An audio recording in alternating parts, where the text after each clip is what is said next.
اللہ کے بابرکت نام سے شروع کرتی ہوں جو بڑا مہربان اور نہایت رحم کرنے والا ہے۔ دیکھتی آنکھوں، سنتے کانوں اور علم کے متلاشی ذہنوں کو ہمارے چینل آواز خط پر خوش آمدید۔ آج ہم جس نبی کی حیات طیبہ کے بارے میں بیان کریں گے وہ ہیں حضرت ابراہیم علیہ السلام، جو بے شک اعلیٰ مقام پر فائز ہیں۔ ان کے تعارف میں صرف اتنا کہوں گی کہ ان کی شان یہ ہے کہ وہ حضرت محمد صلی اللہ علیہ وآلہ وسلم کے جد امجد ہیں۔ آپ علیہ السلام بغداد سے 88 کلومیٹر کے فاصلے پر ایک مقام اور میں پیدا ہوئے۔ آپ کے والد کا نام طارق تھا، جو سام ابن نوح علیہ السلام کی نسل میں سے تھے، جو ایک سردار کے بیٹے تھے۔ اللہ نے آپ علیہ السلام کو نبوت کے لیے چن لیا۔ آپ علیہ السلام کو اللہ نے اپنا خلیل بنایا اور ان کی ملت اختیار کرنے کا حکم دیا، اور ان کے کھڑے ہونے کی جگہ کو مصلی بنانے کا حکم دیا، اور آپ علیہ السلام کو لوگوں کا امام بنایا۔ اللہ نے آپ علیہ السلام کو شاکر کہا ہے اور خالص مسلمان کہا ہے۔ آپ علیہ السلام کو اللہ نے حلیم کہا ہے اور کہا ہے کہ انہوں نے اپنی ذمہ داری کو پورا کر دیا۔ آپ علیہ السلام کا نام قرآن مجید کی 25 صورتوں میں 69 دفعہ آیا ہے۔ آپ علیہ السلام کا ذکر چاروں آسمانی کتابوں میں موجود ہے۔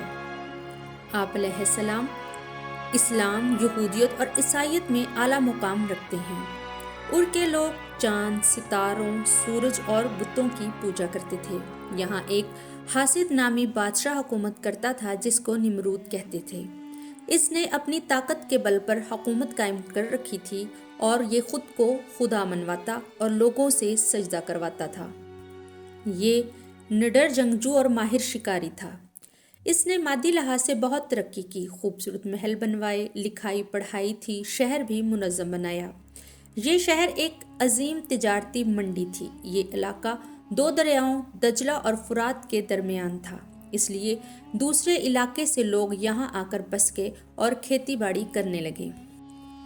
نمرود کو نجومیوں نے خبر دی کہ اس سال ایک لڑکا پیدا ہوگا جس کے ہاتھوں یہ سلطنت سرنگوں ہوگی، تو اس نے فرمان جاری کر دیا کہ ہر نومولود لڑکے کو قتل کر دیا جائے تاکہ اس کی حکومت قائم رہے۔ مگر اسی پرخطر ماحول میں حضرت ابراہیم علیہ السلام دنیا میں تشریف لائے۔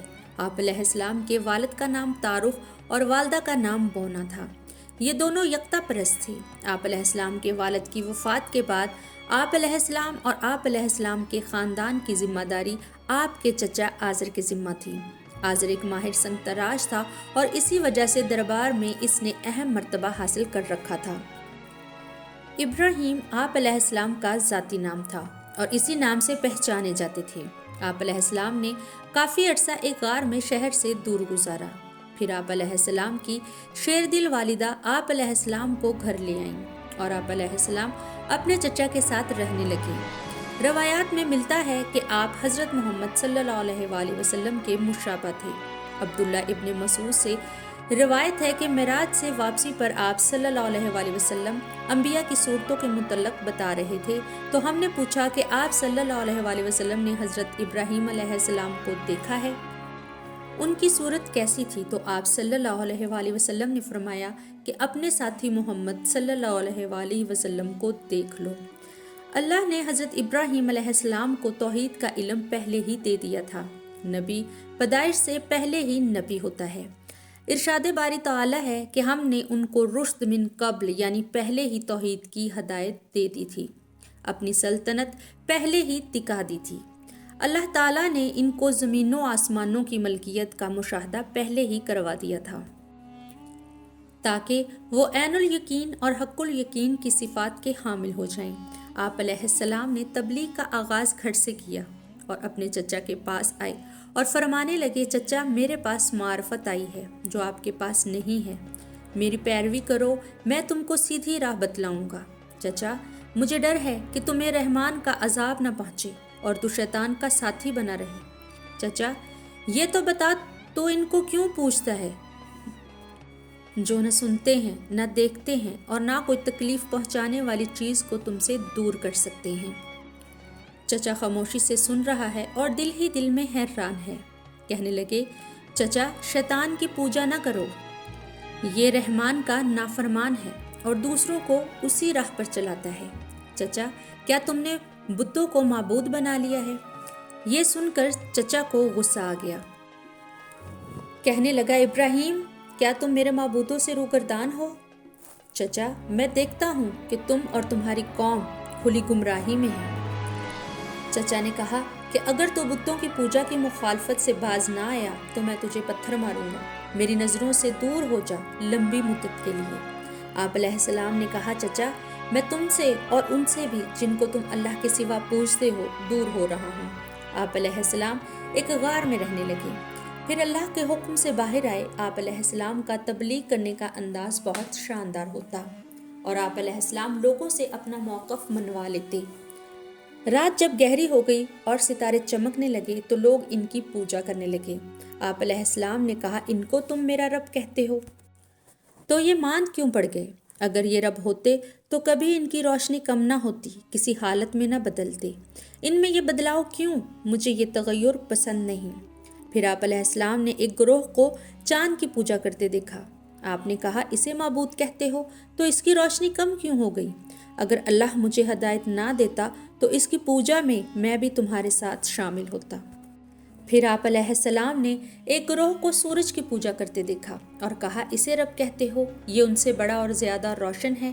پھر اس کی روشنی بھی غائب ہو گئی تو آپ علیہ السلام نے فرمایا کہ یہ بھی تغیر و تبدل کا شکار ہے، اور ایسا موجود جو تغیر و تبدل کا شکار ہو ہرگز خدا نہیں ہو سکتا۔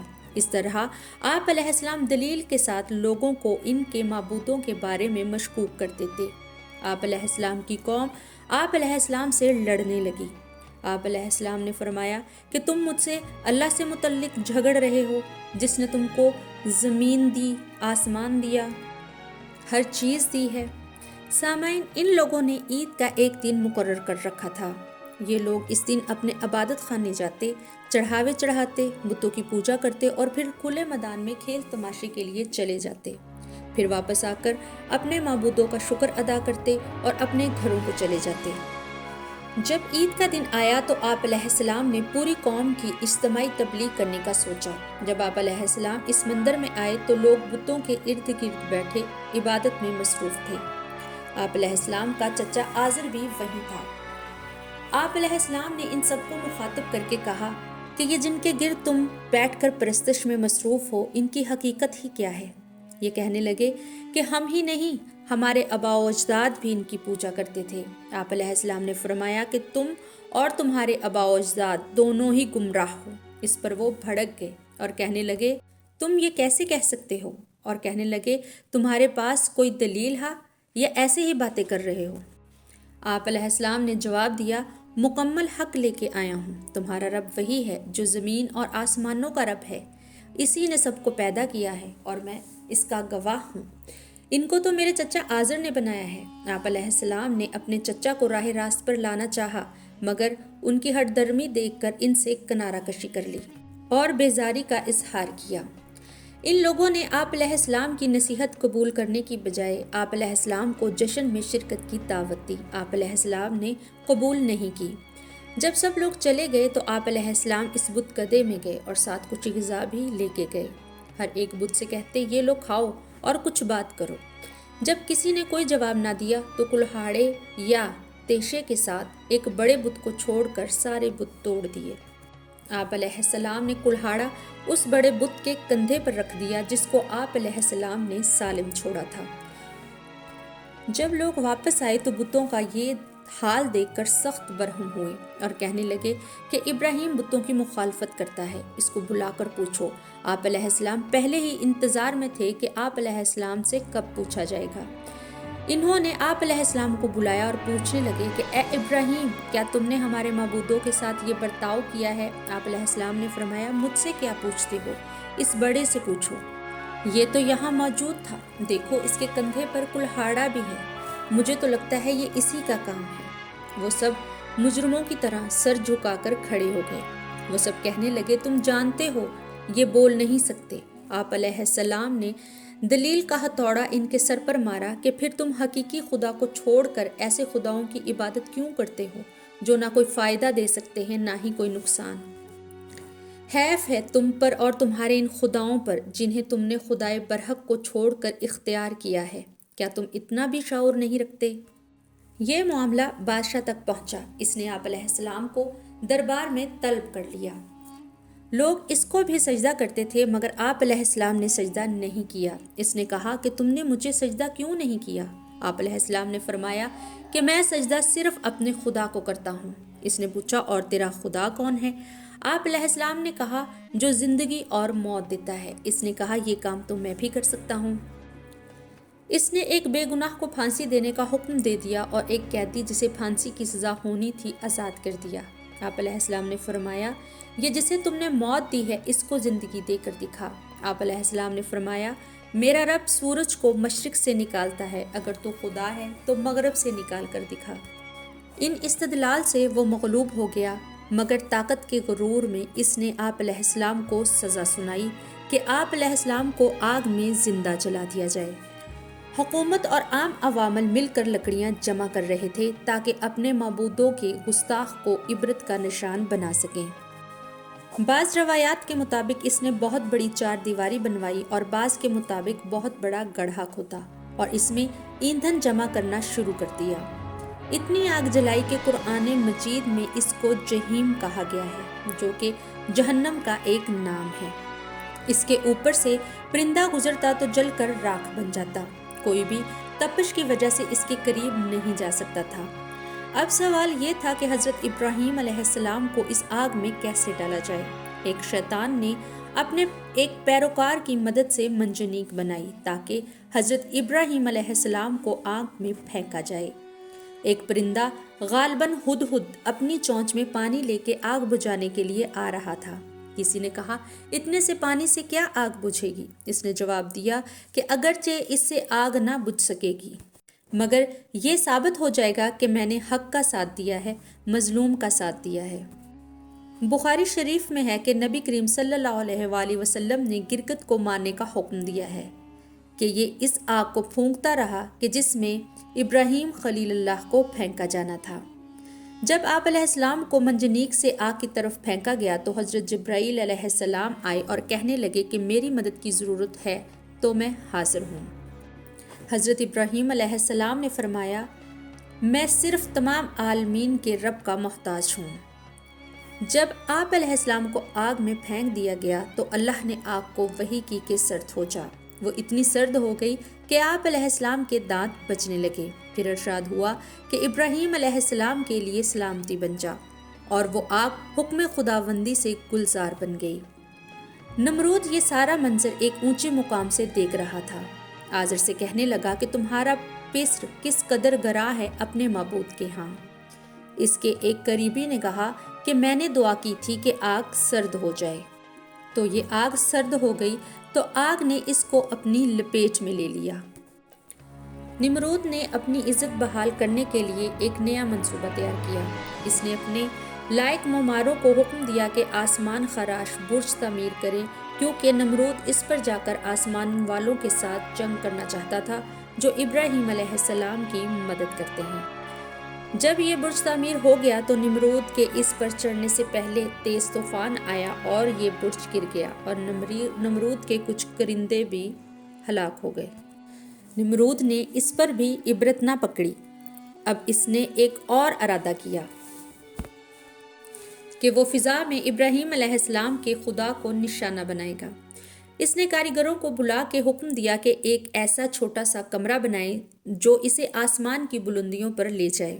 ان کاریگروں نے مضبوط قسم کی لکڑی سے ایک کمرہ تیار کیا اور 4 مردار خور گدھیں پکڑیں، ان کو کافی عرصہ بھوکا رکھا، پھر ان میں سے ہر ایک کو کمرے کے ایک پائے کے ساتھ باندھ دیا، پھر اس کمرے کی چھت کے وسط میں گوشت کے ٹکڑے لٹکا دیے تاکہ گدھیں ان کو کھانے کے لیے اڑیں اور یہ کمرہ بھی اپنے ساتھ لے اڑیں۔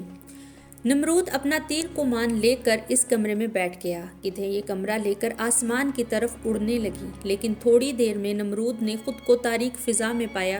یہ بہت خوفزدہ ہو گیا، پھر منصوبے کے مطابق اس نے وہ گوشت کے ٹکڑے نیچے کی طرف لٹکا دیے۔ اب گدھیں اس کو زمین کی طرف لے آئیں۔ یہ شرمندگی کے ساتھ اس کمرے سے نکل آیا۔ کہتے ہیں اس کے بعد بھی حضرت ابراہیم علیہ السلام نے نمرود کو اسلام کی دعوت دی، مگر اس نے انکار کر دیا اور کہا کہ میں تمہارے خدا کے ساتھ جنگ کروں گا۔ لہٰذا ایک دن مقرر ہوا۔ اس دن نمرود بے شمار لشکر لے کر میدان میں آیا اور حضرت ابراہیم علیہ السلام تنہا تشریف لائے۔ اللہ نے اس لشکر کے مقابلے کے لیے اس قدر مچھر بھیجے کہ آسمان تاریک ہو گیا اور وہ لشکر پر حملہ آور ہوئے اور ان کے سر اور ناک میں چمٹ گئے۔ لشکر ناکام و نامراد ہوا۔ نمرود بھی ذلیل و خوار ہو کر واپس لوٹا، مگر پھر بھی ایمان نہ لایا۔ تو اللہ نے ایک کمزور مچھر کو حکم دیا کہ اس کے ناک میں گھس جاؤ۔ وہ اس کے ناک میں گھس گیا اور اس کا مغز کھانے لگا۔ اس کی وجہ سے یہ بہت مضطرب ہو جاتا۔ کہتے ہیں کہ اس نے کچھ لوگوں کو مقرر کر رکھا تھا، جب بھی مچھر اس کو اذیت دیتا تو وہ اس کے سر پر مارتے تھے۔ اس نے باقی زندگی اسی کرب کے ساتھ گزاری اور واصل جہنم ہو گیا۔ اللہ نے خدائی کا دعویٰ کرنے والے کو سب سے حقیر مخلوق کے ہاتھوں واصل جہنم کیا۔ آگ کے گلزار ہونے کے بعد آپ علیہ السلام پر جو لوگ ایمان لے کے آئے وہ تھے حضرت سارہ اور حضرت لوط علیہ السلام۔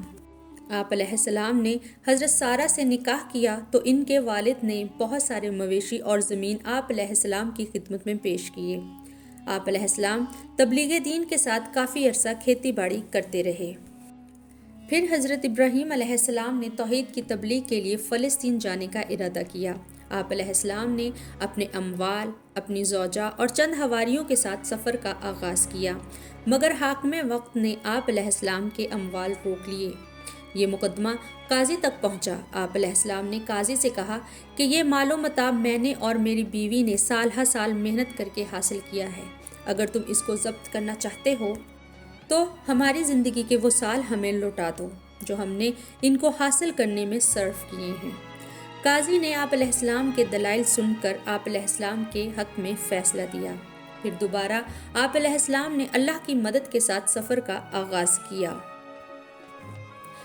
آپ علیہ السلام کا سخن تھا کہ میں اپنے پروردگار کی طرف جا رہا ہوں کہ وہ میری ہدایت کر دے گا۔ وہاں فرعون نے سرحد پر کچھ حکومتی کرندے بٹھا رکھے تھے جو محصول وصول کرتے تھے اور ہر آنے جانے والے کی خبر رکھتے تھے۔ آپ علیہ السلام نے بی بی سارہ کو بری نظروں سے بچانے کے لیے ایک صندوق میں محفوظ کیا۔ جب ان کرندوں نے پوچھا کہ صندوق میں کیا ہے، آپ علیہ السلام نے کہا کہ تم محصول وصول کرو، تم کو اس سے کیا؟ یہ کرندے شک میں مبتلا ہو گئے اور ان لوگوں نے آپ علیہ السلام کی خبر فرعون کو دی۔ اس وقت کے فرعون کا وتیرہ تھا کہ وہ خوبصورت عورت کو اپنے محل کی زینت بنا لیتا اور اس کے شوہر کو قتل کروا دیتا۔ جب اس نے حضرت سارہ کو دیکھا جو بے حد حسین تھی تو ان کو اپنے محل کی زینت بنانے کا سوچا۔ اس نے ان کی طرف دست درازی کرنے کی کوشش کی تو اس کا بازو خشک ہو گیا۔ اس نے حضرت ابراہیم علیہ السلام سے کہا کہ اپنے رب سے میری اس حرکت کی معافی طلب کرو۔ جب آپ علیہ السلام نے اسے معافی دلوائی تو اس نے پھر سے وہی حرکت کی اور دوبارہ اس کا بازو خشک ہو گیا۔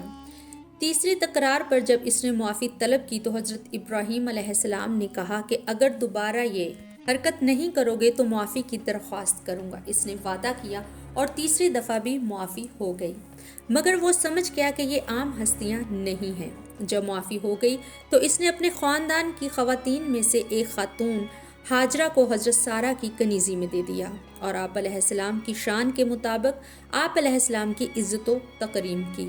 آپ علیہ السلام کو جگہ اور مویشی بھی دیے۔ آپ علیہ السلام نے سرزمین فلسطین میں ہبرون کے مقام پر قیام فرمایا اور حضرت لوط علیہ السلام کے ساتھ مل کر اس علاقے میں توحید کی تبلیغ کی اور بت پرستی کو روکا۔ حضرت ہاجرہ حضرت ابراہیم علیہ السلام کی وجہ سے مشرف با اسلام ہو گئیں۔ آپ علیہ السلام کی عمر بہت زیادہ ہو گئی تھی، چونکہ حضرت سارہ عقیم تھی تو آپ علیہ السلام نے حضرت سارہ کے کہنے پر حضرت ہاجرہ سے شادی کر لی۔ اللہ رب العزت نے آپ علیہ السلام کو ایک حضرت اسماعیل جیسا بیٹا عطا کیا۔ آپ علیہ السلام کو حضرت اسماعیل علیہ السلام کے ساتھ دیکھ کر حضرت سارہ کی ماں بننے کی خواہش شدت اختیار کر گئی۔ حضرت سارہ نے آپ علیہ السلام سے کہا کہ اللہ سے دعا کیجیے کہ وہ مجھے بھی ایک بیٹے سے نوازے۔ آپ علیہ السلام نے دعا کی تو اللہ نے حضرت اسحاق علیہ السلام کی بشارت دی۔ اس طرح آپ علیہ السلام کے گھر کی رونق حضرت اسحاق کے آنے سے دوبالا ہو گئی۔ مگر بی بی سارہ بی بی ہاجرہ اور اسماعیل علیہ السلام کو برداشت نہیں کرتی تھی، جس کی وجہ سے آپ علیہ السلام نے بی بی ہاجرہ اور حضرت اسماعیل علیہ السلام کو مکہ کے دشت میں اللہ کے حکم اور بھروسے پر چھوڑ دیا۔ بی بی نے پوچھا کہ کس کے سہارے اس بیابان میں چھوڑ کر جا رہے ہیں؟ آپ علیہ السلام نے کہا کہ اللہ کے سہارے۔ تو جب حضرت اسماعیل کو پیاس لگی تو ماں پانی کی تلاش میں نکلی۔ اس بیابان کے گرد 2 پہاڑیاں صفا اور مروہ تھیں۔ بی بی نے پانی کی تلاش میں ان پہاڑیوں کے 7 چکر لگائے، مگر پانی میسر نہ آیا۔ مگر حضرت اسماعیل علیہ السلام کی ایڑیوں کی رگڑ سے اللہ کی طرف سے پانی کا ایک چشمہ جاری ہو گیا۔ جب بی بی ہاجرہ تھک کر واپس آئیں تو چشمہ دیکھ کر اللہ کا شکر ادا کیا۔ اللہ کو اس بی بی کی یہ ادا اتنی پسند آئی کہ اسے حج کا رکن بنا دیا۔ اس بیابان کے قریب عرفات کے مقام پر ایک قبیلہ جرہم قیام پذیر تھا۔ ان لوگوں نے پرندوں کے غول اس چشمے کے مقام پر اڑتے دیکھے تو پانی کی تلاش میں ادھر آ نکلے۔ بی بی کو دیکھا تو پوچھا، آپ کون ہیں؟ آپ کی داستان کیا ہے؟ بی بی نے اپنا تعارف کروایا اور سارا ماجرا بیان کیا۔ یہ قبیلہ آپ کی اجازت سے چشمے کے قریب آباد ہو گیا۔ حضرت ابراہیم علیہ السلام بھی ان سے ملنے آتے جاتے تھے۔ سب لوگ بی بی ہاجرہ اور حضرت اسماعیل علیہ السلام کا بہت احترام کرتے تھے۔ ایک دفعہ آپ علیہ السلام نے خواب دیکھا کہ حضرت اسماعیل علیہ السلام کو ذبح کر رہے ہیں، تو آپ علیہ السلام نے اس کا ذکر حضرت اسماعیل علیہ السلام سے کیا تو انہوں نے کہا، امر خدا کو بجا لائیں بابا، آپ مجھے صابر پائیں گے۔ حضرت ابراہیم علیہ السلام آپ علیہ السلام کو لے کر قربان گاہ گئے۔ ان کو جب ذبح کرنے لگے تو کانوں تک یہ ندا آئی کہ اے ابراہیم، تم نے اپنا خواب سچ کر دکھایا، اور ایک گوسفند لایا گیا کہ اس کو ذبح کریں۔ پھر جب آپ علیہ السلام دوبارہ مکہ آئے تو بی بی ہاجرہ وصال کر چکی تھیں، اور حضرت اسماعیل علیہ السلام کی شادی قبیلہ جرہم کی ایک بد اخلاق عورت سے ہو گئی۔ جب حضرت ابراہیم علیہ السلام کی ملاقات اس عورت سے ہوئی تو آپ علیہ السلام نے اپنے بیٹے کے لیے پیغام چھوڑا کہ گھر کی چوکھٹ بدل دو، تو حضرت اسماعیل علیہ السلام نے باپ کی نصیحت پر عمل کرتے ہوئے دوسری شادی کی، جو کامیاب رہی۔ حضرت ابراہیم علیہ السلام نے حضرت اسماعیل علیہ السلام کی مدد سے اللہ کے حکم سے خانہ کعبہ تعمیر کیا۔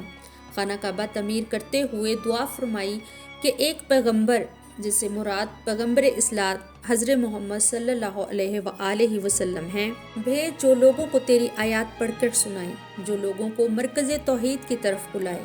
ایک دن حضرت اسرائیل علیہ السلام آپ علیہ السلام کی روح قبض کرنے کے لیے آئے۔ آپ علیہ السلام کی خدمت میں سلام عرض کیا۔ آپ علیہ السلام نے آنے کی وجہ دریافت کی تو اس نے جواب دیا کہ روح قبض کرنے کے لیے حاضر ہوا ہوں۔ آپ علیہ السلام نے ان سے کہا کہ آپ نے کسی ایسے دوست کو دیکھا ہے جو دوست کو موت کی نیند سلا دے؟ حضرت اسرائیل علیہ السلام واپس لوٹ گئے اور اللہ کی بارگاہ میں عرض کی کہ ابراہیم علیہ السلام یوں کہتے ہیں۔ اللہ تعالیٰ نے اس پر وحی نازل کی کہ ابراہیم سے کہو، کیا تم نے کوئی ایسا دوست دیکھا ہے جو اپنے دوست سے ملاقات کا خواہش مند نہ ہو، جبکہ دوست اپنے دوست کے دیدار کی تمنا رکھتا ہے؟ آپ علیہ السلام نے دعوت حق کو قبول کیا اور 175 سال کی عمر میں اپنے خالق حقیقی سے جا ملے۔ آپ علیہ السلام کا مرکز شہر قدس خلیل میں واقع ہے۔ آپ سے گزارش ہے کہ اپنے بچوں کو ایسی مذہبی معلومات سے آگاہ کریں تاکہ اللہ تعالیٰ کے پسندیدہ مذہب اسلام کی تعلیمات پر عمل کر کے دنیا اور آخرت میں کامیاب ہو سکیں۔ اللہ ہمیں دنیا اور آخرت میں کامیابی و کامرانی عطا فرمائے، آمین۔ اگلی ویڈیو تک کے لیے اجازت چاہتی ہوں۔ اللہ حافظ۔ اللہم صلی علی محمد و آل محمد وما علینا الا البلاغ المبین۔